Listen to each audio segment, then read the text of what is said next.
이웃집을 다녀온 마누라가 무척 속이 상해서 들어왔어요. 도저히 남편을 용서할 수 없다. 마음 가운데 화가 가득했어요. 이은즉슨 이웃집 마누라를 보니까 가서 보니까 자기 생일날 자기 남편이 화장품 선물 세트를 너무 좋은 것을 해줬다는 거예요. 근데 자기는 얼마 전에 자기 생일이 지나갔는데 통닭 한 마리로 모든 걸 때웠는데 그것이 생각나서 너무나 분이 나는 거예요. 집에 들어왔어요. 여보! 옆집 짱구 엄마는 생일 때 화장품 선물 세트를 받았대. 자기는 고작 통닭 한 마리로 모든 걸 때웠지. 어떻게 생각해? 그러니까 남편이 계속 공지에 몰리다가 이제 벗어날 생각을 딱 하고 한마디 딱 생각이 났어요. 혀를 착착착 차면서 짱구 엄마는 참 불쌍해. 불쌍한 여자야. 그래서 왜 짱구 엄마가 불쌍해? 내가 불쌍하지. 그러니까 아니 여보, 자기는 자기처럼 예뻐봐. 그럼 그런 화장품이 어디 필요가 있겠어. 자기는 자체가 예술이야, 예술. 그러니까 정말이야? 아, 그럼 뭐 다 용서가 되는 거지 뭐. 그런 말을 했다고 그럽니다. 여러분 옆 사람한테 보고 한마디 해볼까요? 집사님은 예술입니다. 네, 네. 평소에 그런 말을 잘 훈련하지 못하신 분은 잘 안 나올 겁니다. 살다 보면 용서가 안 되는 일이 있습니다.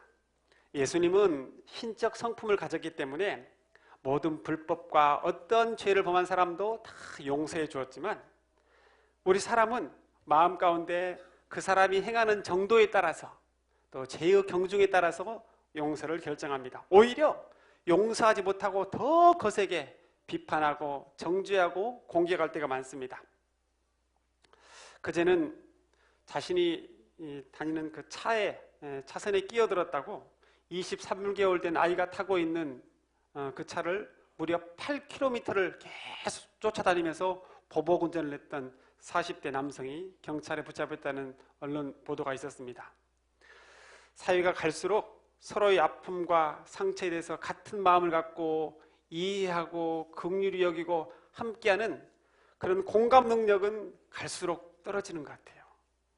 반면에 오히려 더 그 상처에 대해서 자기가 더 피해받지 않으려고 마음에 견고한 성을 쌓고 방어 능력은 점점 더 높아지는 것 같습니다. 그래서 오늘날 사람들이 이해는 이로, 눈은 눈으로 그렇게 복수하려고 하는 그 마음이 점점 늘어나고 있는 것이 오늘날 현실적 하나의 모습인 것 같습니다. 그런데 이것은 비단 오늘만의 현상은 아닙니다.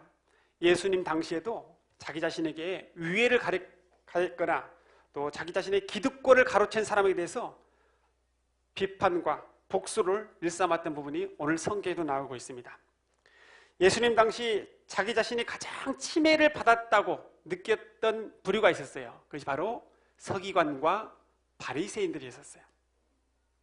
오늘 본문은 외적으로 보면 성적으로 간음한 사람에 대해서 어떻게 처리해야 되냐는 그 문제처럼 보이지만 내면에 깊게 들어가 보면 자신의 기득권과 인기를 다시 찾으려고 서기관과 바리새인들이 전략적 계획을 세워서 예수님을 공격한 것에 대한 그런 예수님의 냉정한 평가와 판단이 나오고 있는 그런 부분입니다.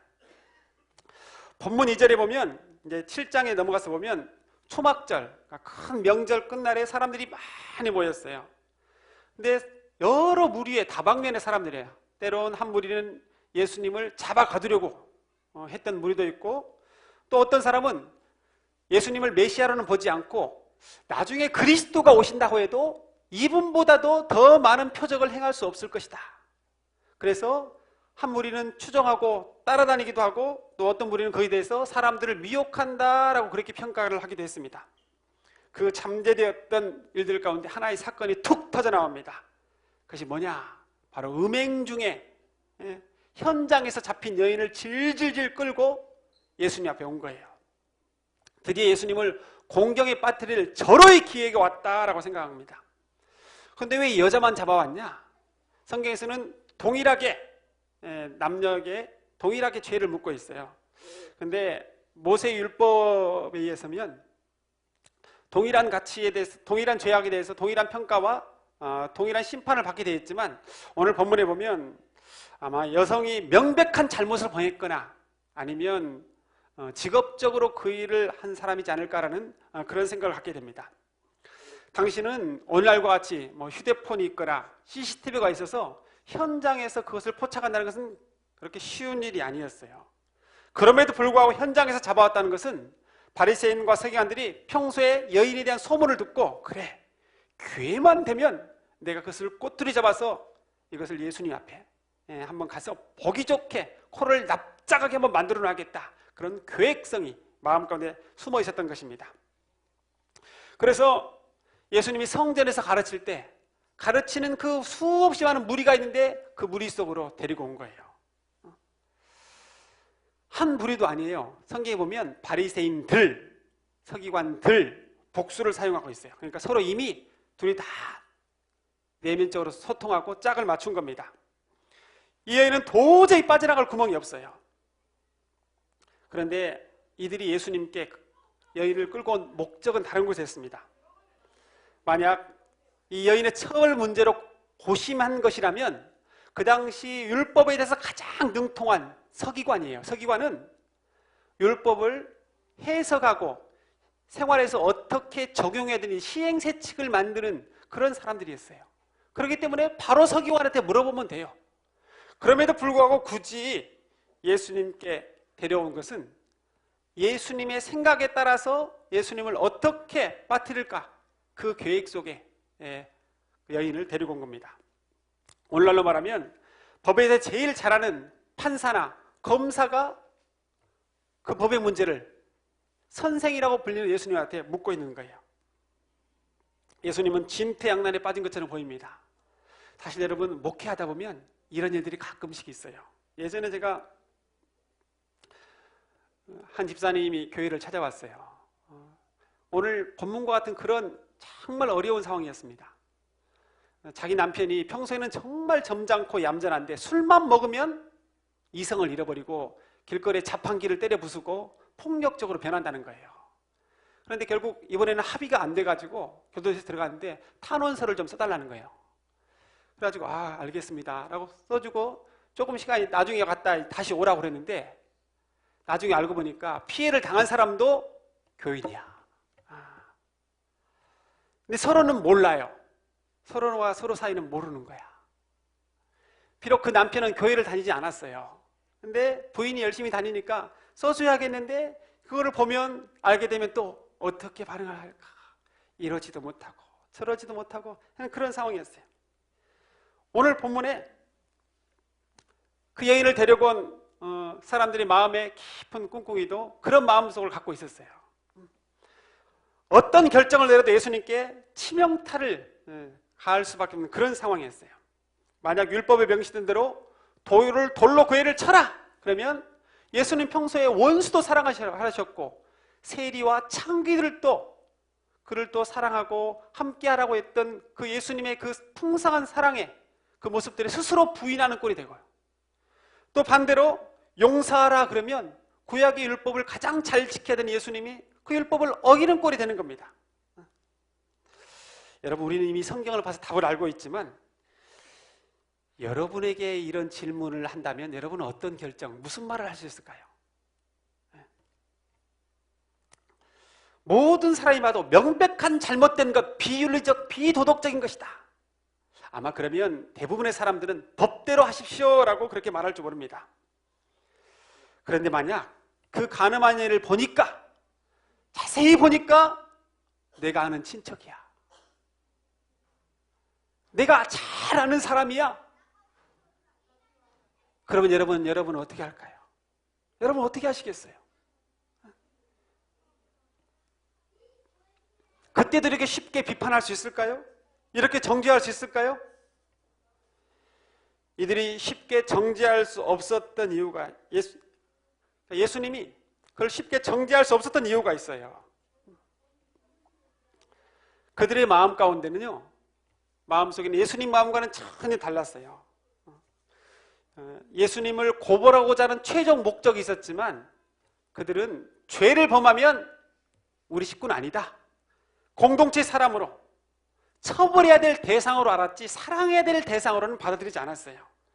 죄를 미워하되 죄인은 사랑하라라는 말 우리가 많이 하는데 그것을 모르고 있었습니다. 우리는 일단 사회적으로 무리를 일으키거나 중죄인이다라고 표적이 찍히면 사방에서 공격을 해댑니다. IS 테러로 인하여 프랑스 사회가 혼란에 빠졌죠. 무려 130명의 사람들이 희생되었어요. 이러한 사태를 해결하는 방식에 대해서 프랑스 한쪽에서는 강경정책으로 보복해야 된다라고 그렇게 노선을 취하는 경우가 대부분 사람들이에요. 그러나 또 한쪽에서는 프랑스 사회가 지금까지 견지해왔던 포용과 관용 정책을 이때야말로 발휘할 때다라고 목소리를 높이는 부류가 또 있어요. 그 관용 정책이라는 것은 톨레랑스라는 말인데요. 다원화된 민주주의 사회에서 서로 다른 종교, 사상, 신념을 그대로 용납해 주는 거예요. 우리나라에 보면 역지사지라는 말이 있죠. 그런 말이에요. 프랑스 학술원에서 톨레랑스라의 그 정신을 그렇게 표현했어요. 자신을 다른 사람의 위치에 놓아볼 수 있는 능력을 의미하며 자신과 다른 존재를 인정하고 수용하는 정신이라고 말하고 있어요. 프랑스 사회가 유태인들 또 이슬람들 다국적 사람들이 가장 많이 몰려왔던 이유가 바로 이런 이유입니다. 우리나라에서도 이러한 IS에 대해서 절대로 가만두면 안 된다, 보복해야 된다, 더 갚아줘야 된다라는 말이 나오고 있습니다. 물론 이슬람은 철저한 이단이에요. 그리고 폭력성이 있기 때문에 그것을 쉽게 용서할 수는 없어요. 또 복음적 차원에서 본다면 종교적 이유를 내세운다 할지라도 그것을 쉽게 용납할 수 있는 그런 단계는 아닙니다. 저도 그런 것에 동의하고 싶어요. 그런데 여러분, 적어도 우리가 예수님을 믿는 기독교인이라면 그 시각만은 갖고 보면 안 된다는 거예요. 우리 마음에 그도 긍휼의 눈빛, 사랑의 눈, 정죄의 눈만 갖고 보면 안 된다는 거예요. 그러한 행위 자체가 너무 밉고 증오스럽고 분노가 일지만 그 사람도 구원받을 사람이고 그도 복음을 듣고 회개할 사람이고 예수님이 사랑하는 사람이기 때문에 그렇습니다. 예수님은 가늠하다 현장에서 잡혀온 여인을 보고 정말 사랑스럽게 보였을까요? 아닙니다. 예수님도 인간인지라 때로 마음에 미움도 있을 수 있고 굉장히 더러운 여성처럼 그런 눈으로 보일 수 있었어요. 그럼에도 불구하고 예수님이 그 여인의 편에 서줬던 것은 그 여인이 사랑스럽게 보이거나 그 행동이 잘해서 그런 게 아니에요. 그 여인도 사랑받을 사람, 용서받을 사람, 그도 구원받을 사람, 그도 다시 새롭게 시작할 수 있는 가능성이 있는 사람, 그도 하나님의 긍휼을 입은 사람이라고 생각하기 때문에 그렇습니다. 지난 철학기도 때 완전한 동성애자였다가 복음을 듣고 새롭게 변화된 김송희 자매에 대한 이야기를 나누었습니다. 한때 미국에서 가장 탁월한 골프 실력을 인정받아서 미국 최고의 명문 골프 대학에 4년 전액 장학금을 받고 들어갔어요. 근데 우울증 또 불면증으로 인해서 결국 나중에 동성애, 너무나 심각한 동성애에 깊게 빠져버립니다. 키도 여성 1m 183이에요. 마른 근육을 가지고 남성 차림을 하고 남성 재킷을 입고 다녀요. 그러면서도 입으로 자기 몸을 남자의 몸으로 바꿔달라고 하나님께 그렇게 기도했다고 그래요. 이 문제를 어머니한테 털어오니까 어머니가 발칵 뒤집어졌어요. 빨리 한국으로 와라. 그래서 목사님과 같이 상담을 하고 교회를 가는데 목사님이 예수 믿지 않는 것이 가장 큰 죄입니다. 예수님을 만나야 됩니다. 그래서 십자가의 복음을 들려주고 같이 예배를 드려요. 그러다가 부활하신 예수님을 만나요. 아, 하나님이 나도 하나님이 형상대로 만들었구나라는 것을 알게 돼요. 그럼을 통해서 동성애에 벗어나게 됩니다. 지금 그렇게 고백합니다. 내가 지구 끝까지라도 나와 같은 사람을 만난다면 가서 복음을 전할 것이다. 만약 여러분 이러한 동성애자를 처음부터 끝까지 정말 증오와 미움과 불신과 저주의 눈으로만 바라봤다면 그는 끝까지 거기서 헤어나오지 못했을 것입니다. 예수님이 간음한 여인을 정죄하지 않았던 것도 바로 이러한 이유 때문이었어요. 그 여인도 예수님의 딸이었거든요. 그 여인도 영적으로 가출한 딸이었어요. 그래서 예수님이 살기 등등한 모습으로 돌을 들고 죽이겠다고 찾아온 그 사람들을 향해서 예수님이 뭐라고 합니까? 너희 중에 죄 없는 자가 먼저 돌로 치라 그래요. 너희 중에 죄 없는 자가 먼저 돌로 치라. 이게 무슨 말입니까? 너희가 과연 이들을 돌로 칠 자격이 있느냐 그 말이에요. 너희 죄가 이 여인처럼 밖으로 공개되지 않아서 그렇지, 너희 마음 가운데 있는 죄가 다 밖으로 공개된다면 이 여인과 다를 것이 뭐냐 그 말이에요. 리빙 바이블에서는 이 구절을 결코 죄를 짓지 않는 자가 돌로 치라 그렇게 말하고 있어요. 예수님이 보시기에는 다 똑같은 사람이라는 거예요. 실제로 예수님은 마태복음 23장에서 오늘 그 정죄와 비판의 대상이 됐던 서기관과 바리새인들을 아주 신랄하게 책망을 해요. 예수님은 서기관과 바리새인들이 어떤 삶을 살고 있는지 정확하게 잘 알았어요. 그래서 화 있을진저 외식하는 서기관과 바리새인들이요, 잔과 대접의 겉은 깨끗이 하되 그 안에는 탐욕과 방탕으로 가득하게 하는도다. 심지어 회칠한 무덤이라는 말까지 쓰고 있어요. 화 있을진저 외식하는 서기관과 바리새인들이요, 회칠한 무덤 같으니 겉으로는 아름답게 보이나 그 안에는 죽은 사람의 뼈와 모든 더러운 것이 가득하도다. 무덤을 흰색으로 이쁘게 칠해놓으면 아주 이쁘게 보여요. 근데 그 안에는 썩은 냄새가 가득하고 뼈들이 여기저기 흩어져 있고 온갖 미생물들이 더럽게 자리하고 있는 그 완전 썩어 어두운 곳이 바로 서기관과 바리새인들의 속마음 같다는 거예요. 모든 사람이 죄를 범하였음에 하나님이 영광에 이르지 못하더니 라고 했습니다. 여러분, 죄에서 자유로울 사람은 아무도 없어요. 아무도 없어요. 우리는 우리가 얼마나 큰 죄인지 모르기 때문에 이런 말을 하는 거예요. 예수 믿는 사람이 가장 의로운 사람이 어떤 사람이냐? 저는 자기가 가장 큰 죄인이다 라고 생각하는 사람이 가장 의로운 사람이라고 봐요. 어떤 사람은 그래도 나는 다른 사람하고는 좀 달라. 나는 그래도 좀 나아. 내가 부모도 공경하고 살인하지 않고 간음하지 않고 거짓 증거하지 않고 도덕질도 하지 않았는데, 내가 쉽게 맥에 하나도 입에 대는 삶을 살지 않았는데 나는 그래도 큰 죄인이 아니야. 이렇게 생각할 수 있어요. 성경에 예수님을 찾아왔던 부자 청년이 그렇게 예수님 앞에 그런 말을 했었어요.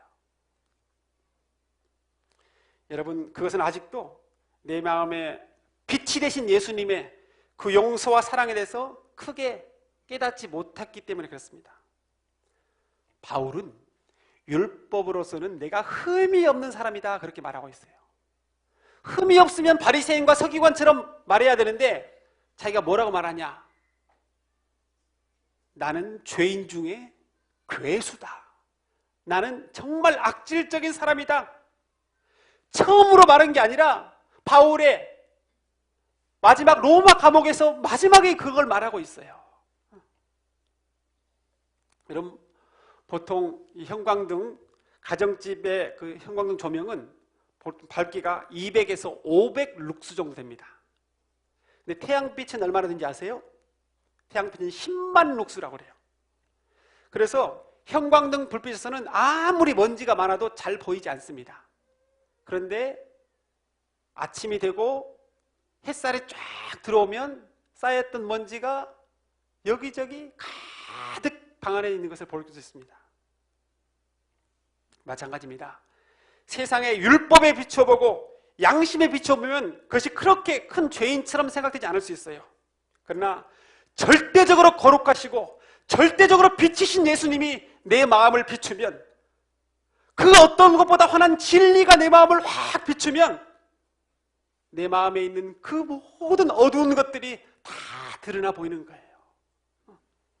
그러면 그때 가서 내가 더 큰 죄인이라는 것을 깨닫게 되는 거예요. 이건 반대로 말하면 내가 정말 심각한 죄인이구나라는 것을 깨닫지 못한다는 것은 그 밝은 빛, 진리의 빛이 내 마음을 아직 깊게 조명하지 못하고 있다는 거예요. 영적인 태양빛이 들어오지 못하고 있다는 거예요. 그럼 우리는 그렇게 생각할 수 있습니다. 무조건 용서만 해주면 되는 것, 그것이 다인가?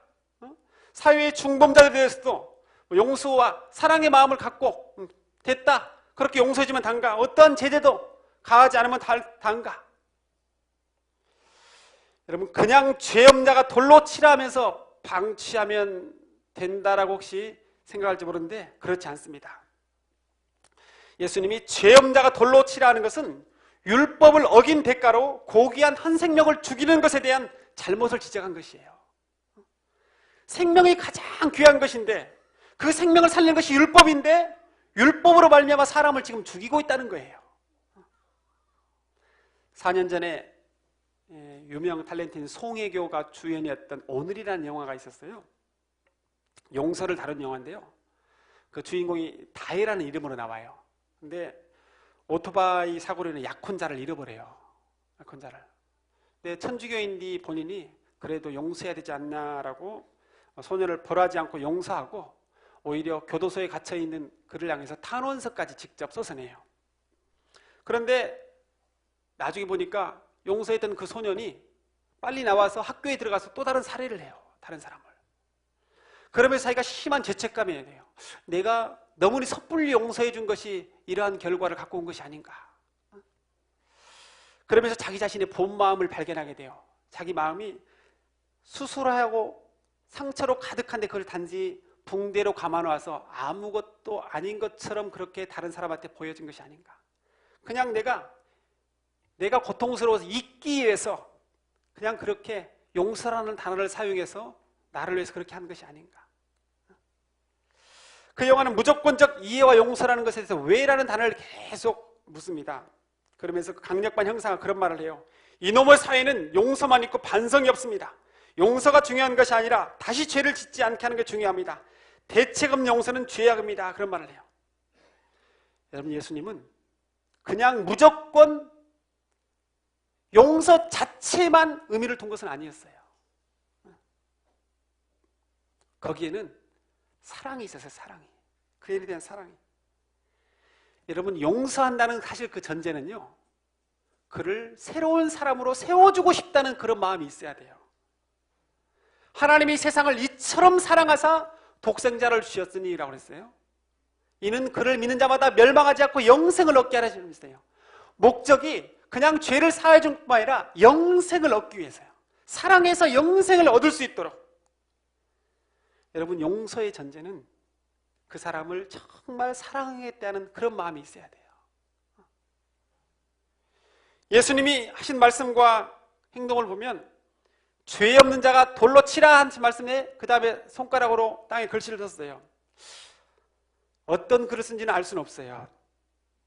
근데 아마 주변에 둘러선 돌로 그 여인을 치려고 한 사람들이 마음에 영혼에 울림이 있는 글을 썼던 것 같아요.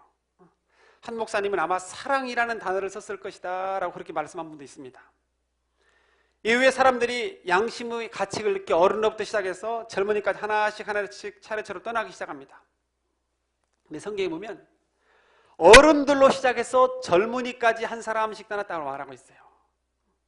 아마 젊은 사람에 비해서 나이가 든 사람은 인생의 나이의 비례만큼 더 마음의 죄악된 모습의 가책이 있었던 것 같아요. 그래서 나이 든 사람이 먼저 도를 나놓고 떠나가고 점차 젊은 사람이 떠나가기 시작했어요. 이후 예수님은 그 여인을 보고 묻습니다. 너를 고발하던 그들이 어디 있냐? 너를 정죄한 자가 없느냐? 이제 여인은 더 긴장 상태에 있을지 몰라요. 과연 예수님이 나에게 무슨 말을 하실까? 이제 둘이 남았는데 숨지게 예수님의 말씀을 기다리고 있을 거예요. 그때 예수님이 무슨 말을 합니까? 나도 너를 정죄하지 아니하노니 가서 다시는 죄를 범하지 말라. 나도 너를 정죄하지 아니하노니 가서 다시는 죄를 범하지 말라. 우리 같이 한번 따라서 해보겠습니다. 나도 너를 정죄하지 아니하노니 가서 다시는 죄를 범하지 말라. 예수님은 사실 죄가 없는 분이기에 유일하게 정죄할 자격이 있는 분이었어요. 그런데 그렇게 말하잖아요. 분명히 예수님은 간음이 죄라는 걸 알아요. 예수님은 정하셨기 때문에. 그런데 그 모습에 있어서 두 번 다시는 죄를 범하지 말라 하고 그 여인을 돌려보냅니다. 예수님이 여인을 이렇게 단 한마디로 용서해 줄 수 있는 근거가 무엇이었을까요? 왜 그랬을까요? 적어도 예수님이 한 설교 한 편을 잘 하고 나서 그 여인을 깨닫게 해주거나 아니면 심하게 책망한 후에 돌이키거나 표적과 기사를 보여주거나 그랬을 법도 한데 왜 그랬을까요? 이 여인은 예수님이 알았어요. 그동안 자기가 끌려오면서 그 당했던 수치, 모욕감, 상실감, 상처가 가득하다는 걸 알았어요. 그래서 그것도 치유하고 이 여인을 새롭게 세울 수 있는 방법이 사랑을 통한 완전한 용서. 예수님은 그걸 알았어요. 비판하고 정죄하는 것보다도 이렇게 용서해 주신 것이 더 큰 열매를 그 여인에게 맺힐 수 있다는 것을 알았다는 것이죠. 그런데 이 여인을 바라본 서기관과 바리새인 시각은 전혀 그렇지 않았습니다. 전혀 달랐어요. 이들은 율법을 지키는 자체의 목적이 있었어요. 그래서 그 율법을 잘 지켜서 자기 영향력이 확대됐어요. 오늘날로 말하면 아주 유명한 변호사가 되었던 거예요. 그는 그렇게 살아왔어요. 그래서 길거리에서 외식하는 자처럼 구제하고 길거리에서 큰 소리로 기도했어요. 누가복음 18장에 보면 바리새인들은 서서 따로 기도하면서 나는 토색, 불의, 간음을 하는 사람들과 같지 않고 이 세리와도 같지 않은 사람입니다. 나는 질적으로 다른 사람입니다. 그렇게 밖으로 자기 자신을 외치고 다녔어요. 그런데 그런 모습에서 예수님은 뭐라고 말하냐? 세리보다 더 못한 사람이다. 그렇게 말했어요. 바리새인과 서기관들의 성경적 평가는 더욱 냉정합니다. 마태복음 23장 13절에 보면 화 있을진저 외식하는 서기관들과 바리새인들이여 너희는 천국문을 사람들 앞에서 닫고 너희도 들어가지 않고 들어가려고 하는 자도 들어가지 못하게 하는도다 라고 말하고 있어요. 또 화 있을진저 외식하는 서기관들과 바리새인들이여 너희는 교인 한 사람을 얻기 위하여 바다와 육지를 두루 다니다가 생기면 너희보다 배나 더 지옥 자식이 되게 하는도다 라고 말하고 있어요. 너무나 무서운 말이 아닙니까? 성경에 대해서 가장 잘 안다고 하는 그 사람들이 오히려 복음을 가로막고 있다는 것이에요. 마태복음 23장 23절에는 오늘날 가장 열심히 있는 사람들을 빗대서 이렇게 말하고 있습니다. 같이 한번 읽어보겠습니다. 시작. 화 있을진저 외식하는 서기관과 바리새인들이여 너희가 박하와 회향과 근체의 11조는 들이되 율법에 더 중한 바 정의와 긍휼과 믿음은 버렸도다. 예. 여러분 올바른 신앙생활을 한다는 것, 바른 그리스도인 된다는 것, 11조도 하고 봉사도 하고 열심히 있고 제대로 하는 것 같은데 그 안에 정신은 다 예수님의 마음은 예수님의 사랑은 다 버리고 형식만 남았다는 거예요. 그래서 뭐라고 하냐? 그 이후에 이것도 행하고 저것도 버리지 말라. 예수님의 그 정의와 긍휼의 마음을 가지고 믿음을 가지고 그 앞에 나오라는 거예요. 사랑하는 말에 의해서 사랑을 실천하는 것은 좋은데 그를 자기 의로 삼지 말고 거기에 진심과 전심을 담아 사랑을 담아 그렇게 하라는 거예요. 여러분 예전에는 간음한 여인, 도둑질한 사람, 거짓말하는 사람을 보면 분노가 치밀고 하나님의 심판했으면 좋겠고 어떻게 되었으면 좋겠다라는 마음을 가졌다면 지금 그리스도인이 되었다면 그가 불쌍해 보여서 빨리 회개했으면 좋겠다 그 마음이 더 들어져야 한다는 거예요. 예수 믿기 전에 또 믿고 나서 얼마 되지 않을 때는 나에게 잘못한 사람 오면 똑같이 복수해주고 싶고 똑같이 갚아주고 싶었는데 예수 믿고 나서는 마음속 분노도 있지만 그래도 용서해야지라는 그 마음이 더 강하고 진하게 들어야 된다는 것입니다. 예전에 부부간에 싸우거나 회사에서 사람들과 다투면 일주일도 가고 열흘도 가고 심하면 한 달도 갔는데, 그리고 그것을 상대방에 비판하고 오히려 더 정죄했다면, 적어도 예수님을 몇 년 이상 믿고 났다면 지금은 일주일, 아니 즉시 화해는 못한다 할지라도 하루 이틀을 넘기지 말고 성경 말씀대로 해가 지기 전에 분을 풀어야 되는 그런 모습이 온전한 그리스도의 모습이어야 된다는 것입니다. 처음 예수 믿을 때, 그때나 10년, 15년이 지날 때 똑같이 정죄하고 똑같이 비판하고 똑같이 용서하지 않는다면 그 사람이 바리새인이 아니고 그 사람이 서기관이 아니고 누구겠습니까? 오히려 더 마음에 견고해질 때가 있어요. 처음 예수 믿을 때, 또 신혼 때는 싸우면 하루도 이틀도 안 넘어갔어요. 근데 예수님을 잘 믿으면서도 나중에 가서는 일주일도 가고 한 달도 가요. 마음속에 또 그렇게 생각을 해요. 내가 이번에는 넘어갔지만, 내가 이번에는 회사에서 이렇게 그냥 죽어 지내지만 다음에 기회가 되면 언젠가 갚아주겠다. 언젠가 본때를 보여주겠다. 오늘 본문에 나온 서기관과 바리새인처럼 그렇게 생각할 때가 있다는 거예요.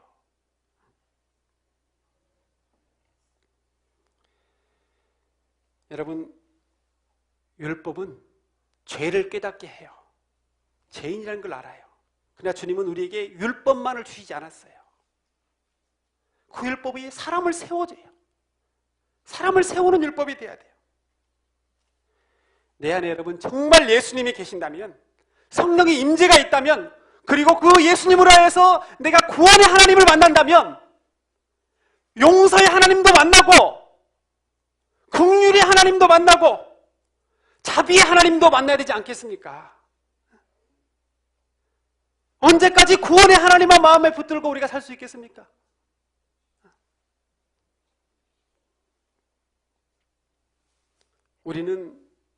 우리의 죄는 누군가 죽어야 용서될 수 있는 죄였어요. 그렇게 큰 죄예요. 성경 로마서 14장에는 그러므로 이제부터는 서로 남을 심판하지 마십시오. 형제 자매 앞에 장애물이나 걸림돌을 놓지 않겠다고 결심하십시오. 그렇게 말하고 있어요. 결심해야 돼요. 결심해야 돼요. 내가 이 문제에 대해서 예전에는 일주일 열흘 갔다면 이제는 그 반으로 예수님의 사랑으로 대해야겠다. 내가 이 문제에 대해서 회사에서 이렇게 되었다면 지금은 이런 마음으로 대해야 되겠다. 그런 성령의 열매를 맺도록 힘써야 됩니다. 그래서 결국 내 삶 가운데 구원의 열매뿐만 아니라 한쪽에서는 용서의 열매, 인내의 열매, 감사의 열매, 그런 열매가 맺어야 돼요. 그럴 때 결국 우리가 서기관과 바리새인들을 벗어나 가늠한 현장에서 온전히 용서해준 그 예수님의 마음이 들어지는 거예요. 우리 시온의 가족 여러분, 정말 서로의 아픔에 대해서 공감할 수 있는 능력, 그렇게 공감하고 그것이 내 자녀의 아픔인 것처럼 그렇게 한마음 한뜻이 되어 우리 공동체가 초대교회, 그런 믿음의 영적인 사랑의 공동체, 가족 공동체가 되기를 간절히 축원합니다. 기도하겠습니다.